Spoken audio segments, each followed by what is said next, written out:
खुद पर भरोसा रखो, क्योंकि जो तुम सोच सकते हो वो तुम हासिल भी कर सकते हो।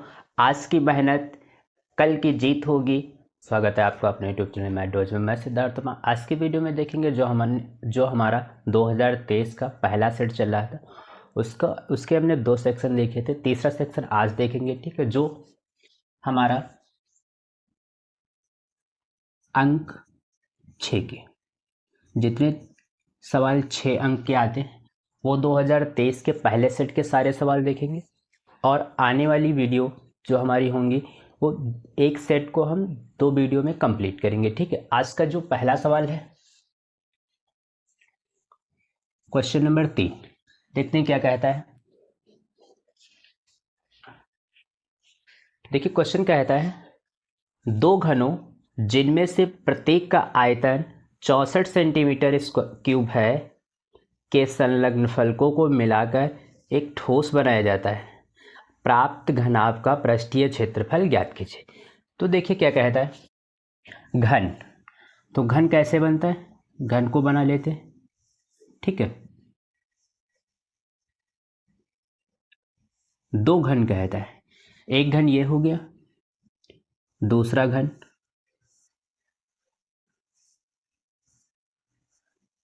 एक घन ये हो गया, ठीक है। तो क्वेश्चन कहता है कि दोनों घनों का आयतन जो है, आयतन किसका, घन का, घन का आयतन जो है वो कितना है, 64 सेंटीमीटर क्यूब है। तो घन का आयतन क्या होता है, भुजा क्यूब होती, ठीक है। तो 64 किसका क्यूब है, 4 का क्यूब है। क्यूब से क्यूब कट जाएगा तो भुजा कितनी निकल के आएगी, 4 निकल के आएगी। अब देखिए क्वेश्चन कहता है कि इनके फलकों को मिला दिया जाए। जब इनके फलकों को मिलाएंगे तब क्या होगा, एक ठोस गोला बन जाएगा, ठीक। ठोस क्या होगा, घनाभ बनेगा। तो देखिए इसकी लंबाई कितनी हो गई, ये हो गई, ठीक है। चौड़ाई और ऊंचाई में कोई परिवर्तन हुआ, घनाभ जब होता, घन से जब हम घनाभ को बनाएंगे तो उसके ऊंचाई और चौड़ाई में कोई परिवर्तन नहीं होता, केवल क्या होता है, लंबाई 2 गुनी हो जाती। इसका मतलब लंबाई जो होगी वो क्या होगी, 2 गुनी होगी। ऊंचाई जो होगी वो क्या होगी, उतनी ही रहेगी। और चौड़ाई भी कितनी रहेगी, उतनी ही रहेगी, ठीक है। तो देखिए भुजा 4 निकल के आई थी, तो 2 गुणे 4 कितना हो जाएगा, 8। भुजा कितनी थी, 4, और चौड़ाई कितनी है, 4, ठीक। तो ये क्या बना, घनाभ बना। तो घनाभ का 2 क्या होता है, 2 लंबाई गुणे चौड़ाई प्लस चौड़ाई गुणे ऊंचाई प्लस चौड़ाई गुणे लंबाई, ठीक है। अब मान रख लेते 2। देखिए जहाँ पर लंबाई है वहाँ पर कितना रखेंगे, 4 रखेंगे। जहाँ पर h है तो 2 4 रखेंगे, और b है तो 4 रखेंगे। लंबाई कितनी हो जाएगी, 2 गुनी हो जाएगी, ठीक है। तो यहाँ पर क्या होगा, 8 गुणे 4 प्लस 4 गुणे 4 प्लस 4 गुणे 8, ठीक है। तो प्यारे मित्रों क्या हो जाएगा, 8 चक्कू 32, 4 चक्कू 16, 32।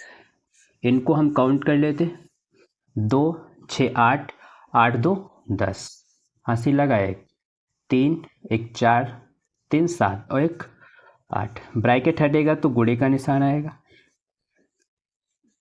8 दूनी 16। तो इसका उत्तर जो निकल के आएगा वो कितना निकल के आएगा, 160 निकल के आएगा। आई होप ये सवाल आपको समझ में आया होगा, ठीक। इसका स्क्रीनशॉट ले लीजिए। अगला क्वेश्चन, तीसरे का जो अथवा था, तीसरे का अथवा, देखते हैं क्वेश्चन क्या कहता है। क्वेश्चन कहता है, एक गोले का व्यास 12 सेंटीमीटर है, एक लंबवृत्तीय बेलनाकार बर्तन में डाला जाता है जिससे थोड़ा पानी भरा है। यदि गोला पानी में पूरा डूब जाता है तो बेलनाकार बर्तन में पानी की सतह 3/5/9 सेंटीमीटर बढ़ जाती है। बेलनाकार बर्तन का व्यास क्या होगा? तो देखिए क्या होगा, एक गोला है जिसका व्यास जो है वो कितना है, डी दे रहा है, कितना है, 12 सेंटीमीटर है। फिर एक लंबवृत्तीय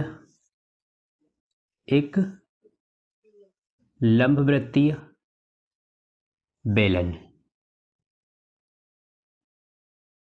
ठीक है, एक लंबवृत्तीय बेलन जिसके अंदर जो गोला था वो क्या है, पूर्ण रूप से डूबा है, क्योंकि इसमें थोड़ा पानी भरा है और इतना भरा है कि वो गोला जो है वो क्या है, डूबा है। ठीक है, तो हमको क्या करना है, गोले का व्यास दे रखा है तो हम गोले का आयतन निकाल लेते हैं।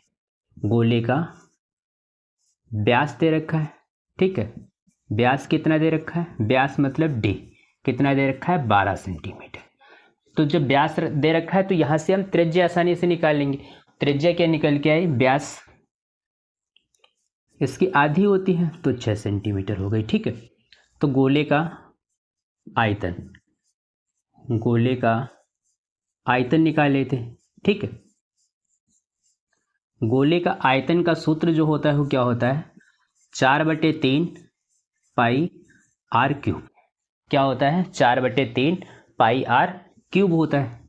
ठीक है, तो 4/3 पाई को ऐसे रखें, आर की जगह पर हम 6 लिखेंगे। इसको काटेंगे, 3 एकम 3, 3 दूना 6, 6 चौक 24 पाई कर लीजिए, 6 दूनी 12 कर लीजिए, गुणा कर लीजिए, 12 चौक 48 का 8, हासिल लगा 4, 12 दूना 24 और 4 28। ठीक है, तो आयतन कितना निकल के आया, 288 पाई क्यूब निकल के आया। फिर क्वेश्चन कहता था लंबवृत्तीय बेलनाकार बर्तन में डाला जाता है जिससे थोड़ा पानी भरा है और गोला जो है वो क्या है, इसमें डूब जाता है। तो हमेशा एक बात याद रखना, जब कोई एक लंबवृत्तीय बेलन इस प्रकार से है और इसमें जब कोई गोला है, ठीक है, वो डूब गया, इसका मतलब ये जो लंबवृत्तीय बेलन है और ये जो है हमारा गोला है, इन दोनों का आयतन जो होगा वो क्या होगा, बराबर होगा। अगर आयतन बराबर ना होता तो ये गोला जो होता है वो क्या होता है, उसमें पूर्ण रूप से डूबता नहीं। ठीक है, तो हमेशा याद रखना।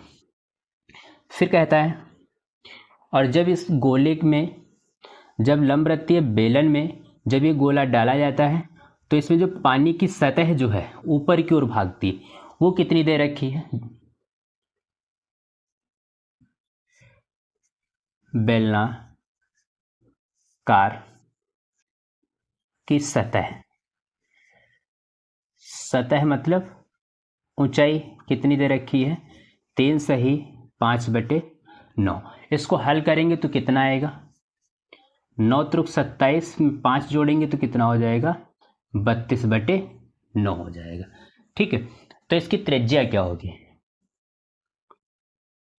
बेलन की त्रिज्या क्या होगी, बेलन की त्रिज्या को मान लेते RC², ठीक, RC मान लेते। ठीक है, अब निकाल लेते, जब दोनों का आयतन बराबर होगा तो यहां पर हम क्या लिखेंगे, गोले का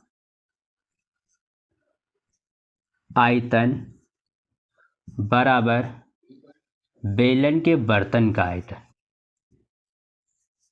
बेलन के बर्तन का आयतन। ठीक है, तो गोले का आयतन तो अभी हमने निकाला, तो 288 पाई बराबर बेलन के बर्तन का आयतन। तो बेलन का आयतन जो होता है वो क्या होता है, पाई R² H होता है। ठीक, तो 228 पाई बराबर पाई R², H का मान कितना है, 32/9, पाई से पाई कट जाएगा। अब हम क्या करेंगे, 32/9 को इधर लाएंगे। तो जब अंश और हर में संख्या दी होती है और उसका पक्षांतर करते हैं तो अंश हर हो जाता है, हर अंश हो जाता है। गुणे 9 कितना हो जाएगा 32 RC²। 32 से कम 32, 32 9 288। RC² बराबर 9 गुणे 9, इधर से स्क्वायर हट जाएगा इधर। तो RC का मान कितना निकल के आया 9 सेंटीमीटर। मतलब बेलन की त्रिज्या का मान जो निकल के आया है वो कितना निकल के आया है 9 सेंटीमीटर निकल के आया। और क्वेश्चन कहता क्या था, बेलन के बर्तन का व्यास कहता था। ठीक है, क्या कहता था, बेलन के बर्तन का व्यास पूछता था। तो व्यास को हम क्या है से प्रदर्शित करते हैं, D से। कितना होता है 2R के बराबर होता है। तो D बराबर 2 गुणे 9 हो जाएगा। तो D बराबर कितना हो जाएगा 18 सेंटीमीटर। तो प्यारे मित्रों, इसका उत्तर जो निकल के वो कितना निकल के 18 सेंटीमीटर निकल के। आई होप ये भी सवाल आपके समझ में आया होगा। ठीक है, हमेशा एक बात याद रखना, जब किसी एक आकृति में दूसरी आकृति को जब रखा जाता है तो वह पूर्ण रूप से दूसरी आकृति में जब समा जाती, ठीक है, तो उसका आयतन क्या होगा, दोनों का आयतन जो होगा वो क्या होगा बराबर होगा। ठीक है, इसलिए क्या होगा, यहाँ पर वही कंडीशन आई है। तो क्या होगा, गोला जो है वो क्या है लंबवृत्तीय बेलन में डूबा है। इसका मतलब गोले का आयतन और लंब का बेलन के आयतन जो होंगे वो क्या होंगे बराबर होंगे। ठीक है, आप लोग स्क्रीनशॉट ले लीजिए इसका। अगला सवाल देखिए, अगला क्वेश्चन नंबर 4 कहता है, बहुत अच्छा सवाल है, ऊंचाई दूरी का है। इसमें का एक सवाल आता जरूर है इस चैप्टर से। क्वेश्चन नंबर 4 देखिए, ऊंचाई दूरी के जो सवाल होते हैं उसमें अगर हमारा डायग्राम सही बना है तो सवाल 100% सही होगा। पूरा खेल क्या होता है, आंसर का पूरा खेल जो होता है वो डायग्राम पर होता है। ठीक है, तो डायग्राम को सबसे पहले हम बनाते हैं। क्वेश्चन को एक बार देखते हैं। कहता है भूमि पर स्थित कोई बिंदु x है जो ऊर्ध्वाधर ऊपर की ओर जाता है। ऊपर की ओर जाता है तो एक टावर उसको मिलता है PQ के सिरे से, जो Q होगा उसके साथ वो 60 डिग्री का कोण बनाता है। ठीक है, फिर बिंदु x जो है उससे 40 मीटर की दूरी पर उससे कोई एक बिंदु y मिलता है जो Q के साथ 45 डिग्री का कोण बनाता है। तो टावर जो PQ की है उसकी ऊंचाई और उसके आधार की ऊंचाई, दो चीजें निकालें। ठीक है, तो देखते हैं। क्वेश्चन कहता है एक बिंदु x है, x से ऊपर की ओर देखता है। तो यहां पर एक बिंदु Q रखा है, Q के साथ वो सबसे पहले 60 डिग्री का कोण बनाता है। बिंदु P है, ठीक, PQ एक टावर है। फिर क्वेश्चन कहता है x अक्ष से वो 40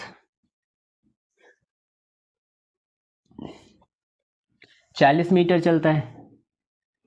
ठीक है, तो 40 मीटर जब चलेगा तो 40 मीटर ये है तो ये भी क्या होगी 40 मीटर होगी। ठीक है, फिर यहाँ पर एक बिंदु y होता है, y के साथ जो कोण बनता है वो कितना बनता है 45 डिग्री बनता है। ठीक है, तो इस टावर की पूरी ऊंचाई जो है उसको हमने h मान लिया, इसको z मान लेते, इसको z मान लेते हैं। तो जब PZ 40 है, पूरी कितनी h है, तो ये वाली दूरी कितनी होगी h - 40 होगी। ठीक है, इस दूरी को हमने मान लिया x। जब ये x होगा तो ये आधार x है तो ये भी क्या होगा x होगा। अब हम क्या करेंगे, क्वेश्चन कहता है PQ जो टावर है उसकी ऊंचाई निकालनी, मतलब h निकालना है, PX निकालना है तो इसका मतलब x आधार निकालना है। ठीक, तो देखिए डायग्राम हमने बना लिया। अब इसको हम सॉल्व करते हैं। तो किस प्रकार से सॉल्व करेंगे, एक समकोण हमारा जो है वो क्या है XPQ है। ठीक, तो पहले हम पूरा त्रिभुज लेते हैं, ये वाला। तो यहाँ पर हम लिखेंगे समकोण त्रिभुज। समकोण त्रिभुज कौन सा है? P x P Q. क्या है? एक्स पी क्यू में। इस त्रिभुज की बात करें तो देखिए यहाँ पर हमको लंब पता है। लंब कितना है? पूरा लंब कितना है? एच है।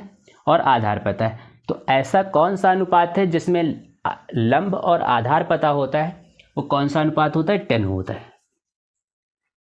तो tan थीटा बराबर लंब बटे आधार। थीटा का मान कितना दे रखा है? 60। लंब कितना है? h। आधार कितना है? x। ठीक है। तो tan 60 का मान कितना होता है? √3 h बटे x। 1 कैंची गुणा करेंगे तो कितना होगा? x√3 बराबर h। तो यहाँ से x का मान निकालेंगे तो क्या होगा? x बराबर h बटे √3, समीकरण नंबर 1। ठीक है। अब क्या होगा? दूसरा त्रिभुज निकाल लेते हैं। दूसरा त्रिभुज क्या है? y z q। दूसरा त्रिभुज जो हमारा बन रहा है वो कौन सा बन रहा है? y z q। तो लिखेंगे यहाँ पर समकोण त्रिभुज y z q में। तो यहाँ पर क्या होगा? यहाँ पर भी tan थीटा बटे लंब बटे आधार लगेगा। ठीक है। अब देखिए इसका आधार कितना है? x है। और इसका लंब ZQ की बात करता है तो इसका लंब जो है वो क्या होगा? h-40 होगा। कितना होगा? h-40 होगा। ठीक है। तो यहाँ पर कितना लिखेंगे? हाँ, tan 45। लंब कितना है? h-40। ए कितना है? x। 45 का मान कितना होता है? 1। तो h- इसके नीचे 1 मानी। x बराबर h-40। इसको हमने मान लिया समीकरण नंबर 2। ठीक। अब समीकरण नंबर 1 और 2 की तुलना करते हैं। ठीक है। फिर देखिए इसका। तो यहाँ पर हम क्या लिखेंगे? समीकरण नंबर 1 व 2 से। इसको हम दो प्रकार से लगा सकते हैं। या तो अब x का मान h की जगह पर रख दें। ठीक है। या फिर LHS बराबर है तो RHS बराबर होंगे। ठीक है। ये बात हमने वृत्त में पढ़ा है। ठीक है। क्या पढ़ा है? जब LHS बराबर होंगे तो RHS क्या होंगे? बराबर होंगे। ठीक है। तो देखिए ये क्या होगा? h बटे √3 बराबर h-40। यही तो होगा। ठीक है। अब देखिए क्या करेंगे? कैंची गुणा करते हैं। इसके नीचे 1 मानिए, कैंची गुणा करें। h बराबर इसकी गुणा इससे होगी तो कितना हो जाएगा? h√3 - 40√3। ये माइनस में, इसको इधर ले लेंगे, प्लस में हो जाएगा। तो 40√3 h√3, ये माइनस प्लस में इधर आएगा तो माइनस। ठीक है। 40√3, इसमें कॉमन क्या है? h कॉमन है। √3 - 1। इतनी बात तो आपको समझ में आ गई होगी। ठीक है। अब इसको हम इसके बटे में भेज देंगे। h की वैल्यू कितनी आ जाएगी? 40√3 बटे √3 - 1। तो प्यारे मित्रों इसका जो आंसर में उत्तर दिया है वो h बराबर 40√3 बटे √3 - 1 दिया। तो किसी की ऊंचाई रूट में नहीं हो सकती। ठीक। तो रूट को हम हटाएंगे। तो रूट को हम कैसे हटाएंगे? देखिए h बराबर 40√3, इसका परमेयीकरण कर देते हैं। ठीक है। हर का परमेयीकरण कर लेते हैं। ठीक।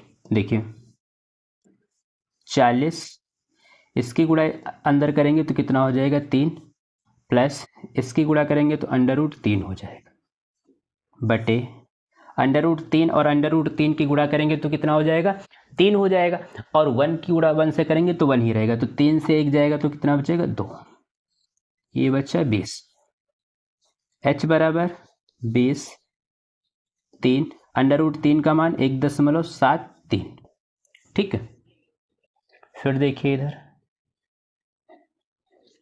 h की 20, 3 और 1 4, 0.73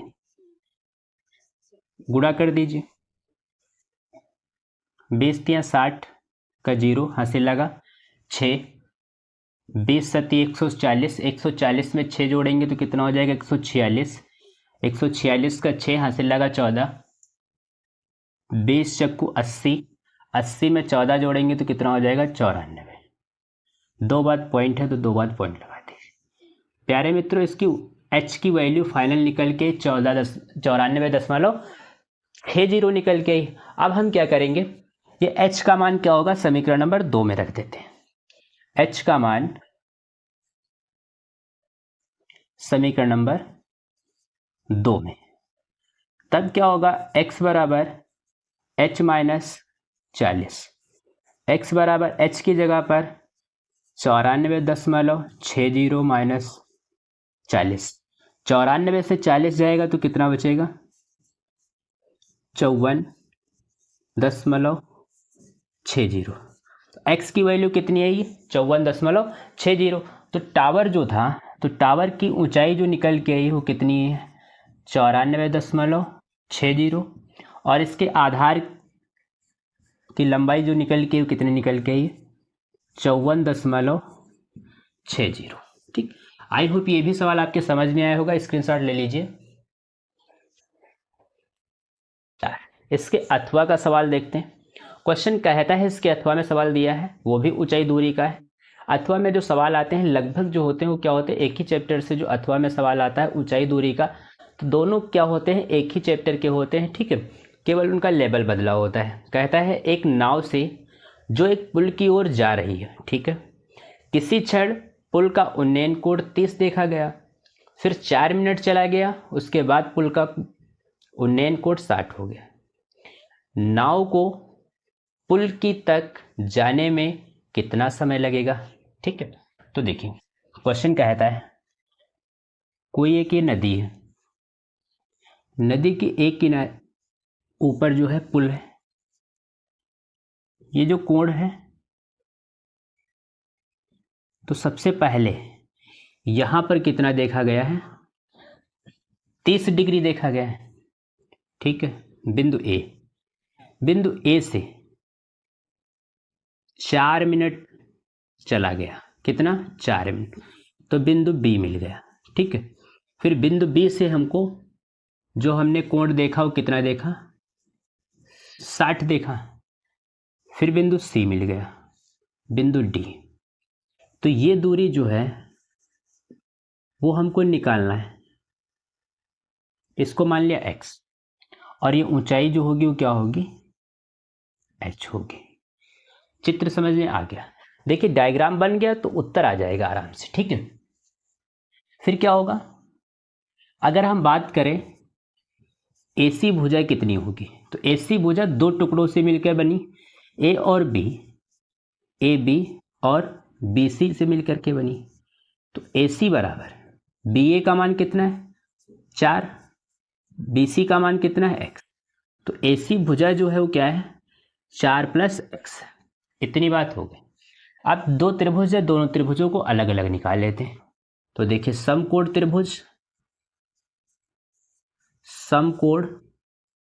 त्रिभुज, पूरा त्रिभुज ले लेते हैं ACD, त्रिभुज ACD में तो क्या होगा tan थीटा बराबर लंब बटे आधार। लंब कितना है h, आधार पूरा कितना निकला है AC आधार है, आधार कितना है 4 + x, तो जब पूरा लेंगे तो क्या होगा 30, तो 30 डिग्री बराबर लंब कितना है h, आधार कितना है 4 + x, tan 30 का मान कितना होता है 1/√3 बराबर h/4 + x, कैंची गुणा कर दीजिए, कैसे गुणा करेंगे तो कितना होगा, h√3 बराबर 4 प्लस x। इसको मान लीजिए समीकरण नंबर 1। दूसरा देखिए, दूसरा त्रिभुज BCD, समकोण कौन सा होगा,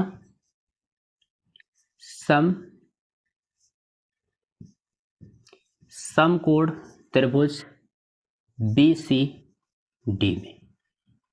तो देखिए इसमें भी क्या है, लंब दिया है और आधार हमको पता है, आधार कितना दे रखा है, x दे रखा है। तो हम लगाते हैं। तो देखिए इसमें भी tan थीटा लगेगा, लंब बटे आधार, तो tan 60 h बटे x। tan 60 का मान कितना होता है, √3 बराबर h बटे x। कैंची गुणा कर दीजिए, तो h की वैल्यू कितनी आई, x√3।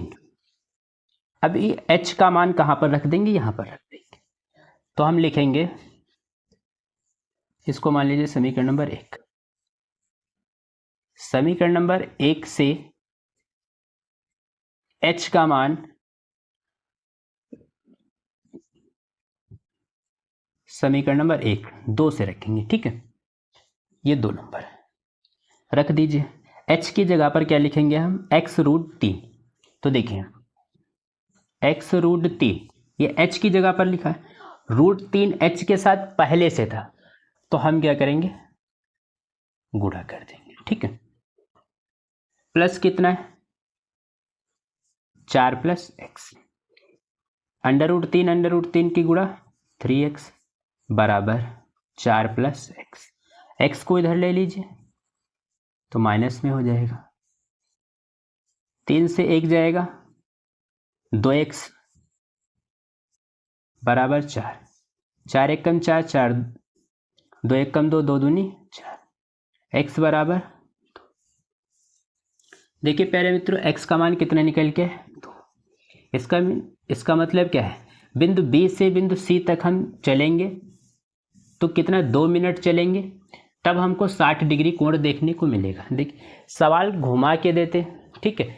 ऊंचाई दूरी में हम या तो ऊंचाई निकालना होगा या तो दूरी निकालना होगा, लेकिन यहाँ पर क्या कह रहा था कि कितने मिनट चलेंगे तब कोण हमको 60 दिखाई देगा, ठीक है। तो घबराने की कोई बात नहीं, हमने इस दूरी को, मान लीजिए हमने दूरी ही निकाली, हमने दूरी को क्या मान लिया, x मान लिया, x का मान निकला, ठीक। मिनट कहता था, इसका मतलब क्या है, 2 मिनट चलेंगे तो इसकी वैल्यू कितनी, तो इसका कोण जो होगा वो कितना होगा, 60 बनेगा, ठीक है। आप लोग इसका स्क्रीनशॉट ले लीजिए। क्वेश्चन नंबर 5, क्वेश्चन नंबर 5, ठीक है। क्वेश्चन नंबर 5 देखिए क्या कहता है, बहुत अच्छा सवाल कहता है, पिता की आयु पुत्र की आयु की 7 गुनी, 2 वर्ष पहले पिता की उम्र पुत्र की उम्र की 13 गुनी, दोनों की वर्तमान आयु ज्ञात कीजिए, ठीक है।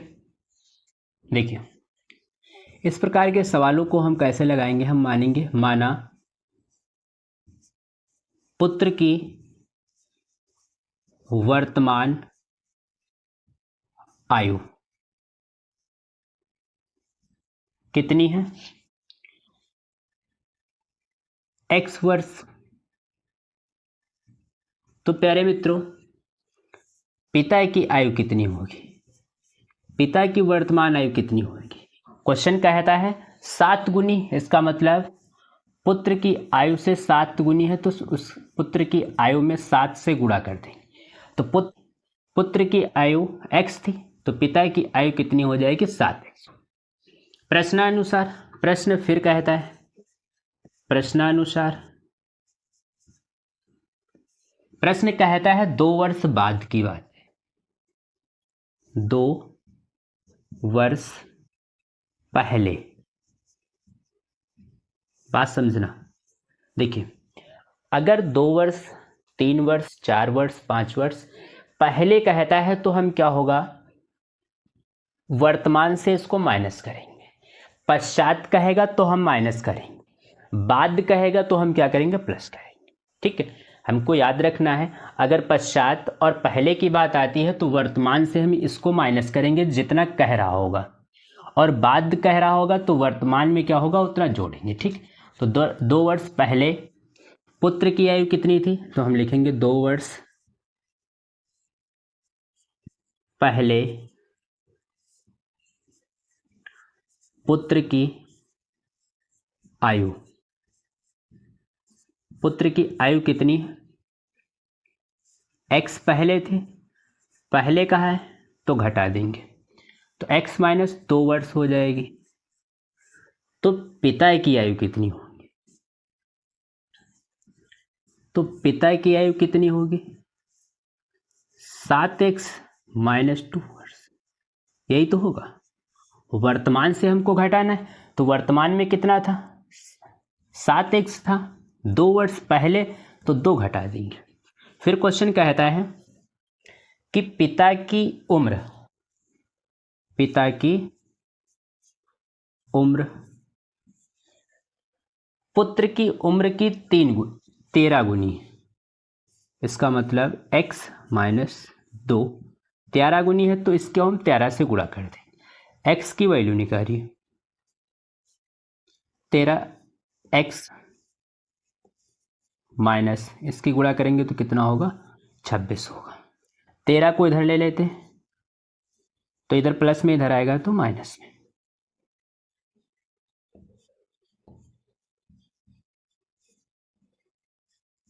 ठीक है, 13 से 7 जाएगा तो माइनस का 6 बचेगा, और माइनस का 24 से, माइनस के 26 से 2 जाएगा तो माइनस का 24, माइनस के 6 कम 6, 6 चौक 24। x की वैल्यू कितनी निकल के आई 4, x की वैल्यू कितनी निकल के आई 4 वर्ष। अब देखिए वर्तमान में जब पुत्र 4 वर्ष का होगा तब पिता की उम्र कितनी होगी, 7 गुणे 4 बराबर 28 वर्ष। ठीक है, ये इसका उत्तर हो गया 4 और 28। ठीक है, यहां पर फिर से एक बात देख लीजिए, अगर क्वेश्चन में कहीं पर पहले कहता है, ठीक है, या पश्चात कहता है, पहले या पश्चात, ठीक है, तब हम क्या करेंगे, इसमें चिन्ह जो होगा वो क्या होगा, ऋणात्मक लेंगे। कौन सा चिन्ह लेंगे, ऋणात्मक लेंगे। ठीक है, अगर इसमें पहले नहीं बाद कह देता, ठीक, तो बाद कहता तब हम क्या करते, धनात्मक चिन्ह लेते। ये बात तो समझ में आ गई है। ठीक, इसका स्क्रीनशॉट ले लीजिए। अगला क्वेश्चन, 5वें का अथवा, 5वें का अथवा, बहुत अच्छा सवाल है।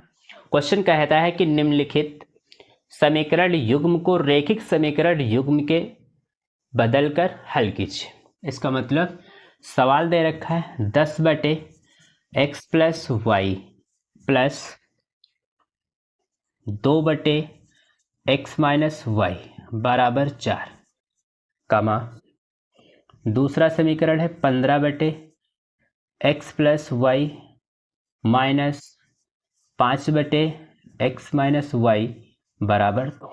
ठीक है, ये सवाल दे रखा है। तो देखिए इसको अगर हम क्या करें, सवाल को एलसीएम लगाना स्टार्ट कर दे तो बहुत लेंथी सवाल जाएगा और आगे चल करके हमको दिक्कत भी होगी। ठीक है, तो इसको हम रैखिक समीकरण बना लेते हैं। देखिए कैसे बनाएंगे, इसके गुणे में 1 है, इसके गुणे में 1 है, इसके भी गुणे में 1 है, सबके गुणे में 1 है।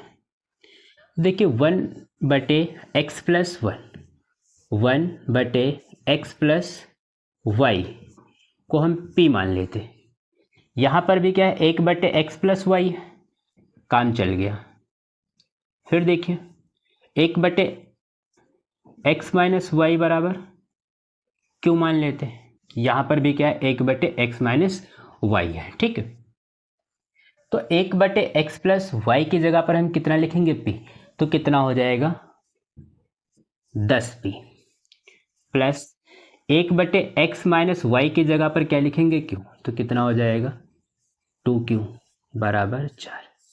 समीकरण नंबर 1, यहाँ पर कितना हो जाएगा 15p माइनस 5q बराबर समीकरण नंबर 2। इतनी बात तो समझ में आ गई। अब क्या होता है, जब इस प्रकार के दो समीकरण हमारे पास होंगे तो उसमें क्या होगा, या तो दो वेरिएबल है, एक पी वेरिएबल है एक क्यू वेरिएबल है, तो या तो हम पी के गुणांक बराबर करें दोनों, या तो क्यू के करें। ठीक है, तो यहाँ पर हम क्या करेंगे कि हम कैसे जाने किसके करें। तो देखिए पी के दोनों गुणांक जो है वो क्या है, प्लस में है, क्यू का एक गुणांक प्लस में है और एक माइनस में है। तो हम क्या करें, इसके कर लेंगे, जोड़ेंगे तो ये कट जाएंगे। ठीक है, तो देखिए इसके गुणांक हम कैसे बराबर करेंगे। 2 का अगर 5 बार पहाड़ा पढ़ेंगे तो 10 हो जाएगा, और 5 का 2 बार पहाड़ा पढ़ेंगे तो कितना हो जाएगा, 10 हो जाएगा। इससे निष्कर्ष ये निकला, समीकरण नंबर 1 में हम 5 से गुणा कर दें, 5 से, तथा समीकरण नंबर 2 में 2 से गुणा करके जोड़ने पर। ठीक है, क्या करने पर, जोड़ने पर करिए गुणा। जब गुणा करेंगे तो पूरे समीकरण में होगी, क्या, पूरे समीकरण में गुणा होगी, जिससे हम करेंगे। तो 5 दशम 50p प्लस 5 दूनी 10p बराबर 5 चक्कू 20। फिर क्या करेंगे, समीकरण नंबर 2 में 2 से तो 15 दूना 30 p माइनस 5 दूनी 10p बराबर 2 दूनी 4। ये कट जाएगा, 50 और 30 कितना हो जाएगा, 80p, और ये कितना हो जाएगा, 24। ठीक है, तो p बराबर 24/8। ठीक है, तो इसको काट दीजिए, 8 त्रिक 24, 8 एकम 8। p की वैल्यू जो आई है वो कितनी निकल के आई है, 3/10। अब p की वैल्यू समीकरण नंबर 1 या 2 में रख दें। क्या करेंगे, p की वैल्यू हम समीकरण नंबर 1 या 2 में रख देते हैं। ठीक है, फिर हम यहाँ पर लिखेंगे p का मान समीकरण नंबर 1 में रखेंगे तो q का मान निकल आएगा। समीकरण क्या है, 10p प्लस 2q बराबर 4। तो देखिए 10 p की जगह पर कितना लिखेंगे, 3/10 प्लस 2q बराबर 4। ठीक है, 10 से 10 कट जाएगा, 3 को उधर भेज दीजिए, तो 2q बराबर 4 माइनस 3, तो 2q बराबर 1। q का मान कितना है, 1/2। q का मान प्यारे मित्रों कितना निकल के है, 1/2। अब देखिए, क्या हमारे यही मान है, ये मान नहीं है, क्योंकि हमारे समीकरण में x और y दिए थे, तो हमको x और y के मान निकालना है। क्योंकि हमने p माना था, 1/x प्लस y की जगह पर p माना था, उसकी वैल्यू निकाल ली। 1/x माइनस y माना था क्या, क्यों, तो क्यों की वैल्यू 1/2 निकाल ली। अब हम क्या करेंगे, जहां पर p होगा तो p का मान रख देंगे, और q का जो होगा वहां पर हम q का मान रखेंगे। ठीक है, तो देखिए 1/x प्लस y बराबर हमने p माना था, तो इसकी वैल्यू जो है क्या है, 3/10। कैंची गुणा कर दीजिए, इसकी गुणा करेंगे तो कितना होगा, 3x प्लस 3y बराबर 10। इसको समीकरण नंबर 1 मान लीजिए। फिर हमने x माइनस वाई बराबर 1/x माइनस वाई बराबर q माना था, तो इसकी जगह पर कितना रखेंगे, 1/2 था, तो 1/2 रखेंगे। कैंची गुणा करिए, x माइनस वाई बराबर कितना होगा, तो समीकरण नंबर, अब देखिए समीकरण नंबर 1 में देखिए 3 x के पास है, 3 y के पास। समीकरण नंबर 2 में देखें तो क्या है, 1 तो हम क्या करें, समीकरण नंबर 2 में हम काहे से गुणा कर दें, 3 से कर दें, तो ये 3 प्लस का, ये माइनस का, तो क्या होगा, कट जाएगा जोड़ने पर। ठीक, तो यहाँ पर हम क्या लिखेंगे, समीकरण नंबर 2 में 3 से गुणा करके समीकरण नंबर 1 को जोड़ने पर, ठीक है, समीकरण नंबर 1 को जोड़ देंगे। ठीक है, यहां पर देखते हैं आंसर निकल आएगा। तो 3x प्लस 3y बराबर 10। समीकरण नंबर 2 में 3 से गुणा करें तो 3x माइनस 3y बराबर, यहाँ पर 2 है तो 2 3 6 हो जाएगा, ये कट जाएगा तो कितना हो जाएगा 6x बराबर, ये कितना हो जाएगा 16। तो x बराबर 16/6। ठीक है, तो इसको 2 से काटेंगे तो 2 3 6, 2 8 16। x की वैल्यू कितनी है 8/3। ठीक है, अब x का मान क्या करें हम समीकरण नंबर 1 या 2 में रखते हैं। x का मान हम समीकरण नंबर 2 में रख लेते हैं। समीकरण नंबर 2 में x का मान, ठीक है, तो x माइनस वाई बराबर 2 था, यही तो था। x की जगह पर कितना लिखेंगे हम 8/3 माइनस वाई बराबर 2। 2 को इधर ले लेते हैं, इसको उधर भेज देते हैं। तो 8/3 माइनस 2 बराबर वाई, इसके नीचे 1 माने, इसको 3 से गुणा करें, इसको 3 से, तो 8 2 3 6, 8 माइनस 6/3 वाई, तो वाई बराबर 8 से 6 जाएगा तो 2/3।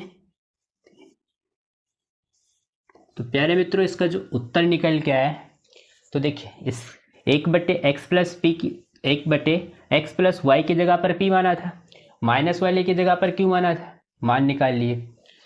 फिर 1/x प्लस वाई बराबर p माना था, तो p का मान रख करके एक समीकरण बना लेंगे। फिर 1/x माइनस वाई की जगह पर q माना था, q का मान रख करके एक समीकरण बना लेंगे। दोनों समीकरण हल करेंगे तो x y के मान निकल आएंगे। ठीक है, आई होप ये भी सवाल आपके समझ में आया होगा।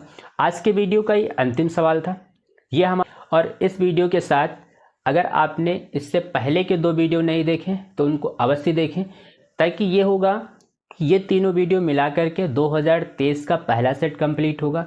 अगर आप तीनों वीडियो देखते हैं तो आपका कॉन्फिडेंस बढ़ेगा, किस प्रकार से सवाल बोर्ड में पूछे जाते हैं, किस प्रकार के बोर्ड में आने की संभावना है। ठीक है, तो ये सब होगा। और इस वीडियो, अगर आपको ये वीडियो अच्छा लगा है तो ज़्यादा से ज़्यादा शेयर करें। अगली वीडियो में मिलते हैं। अगला वीडियो जो हमारा होगा 2023 का दूसरा सेट होगा।